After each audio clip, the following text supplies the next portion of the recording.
We're going to Boracay tomorrow.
We have safely arrived at the airport.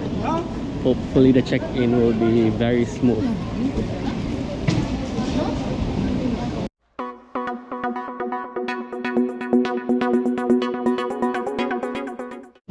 For now, all domestic flights in Cebu are using the Terminal 2.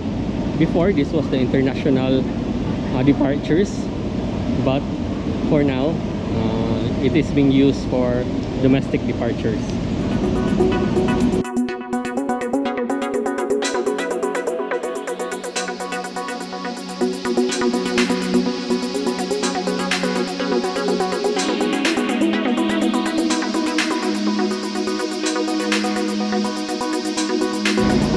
Our flight time is still at 3:40, but right now it's still 2 p.m. so we have to wait for another 2 hours for a flight.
Currently boarding, and I think the plane is full. I hope that we can board as fast as we can because I want to arrive in Boracay where the sun is still out.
currently staying at the Sands Hotel, but it's really nice in here, and we got this room for a very affordable price because we booked this during February 2022, which at that time Boracay or the Philippines doesn't allow foreigners yet in the country.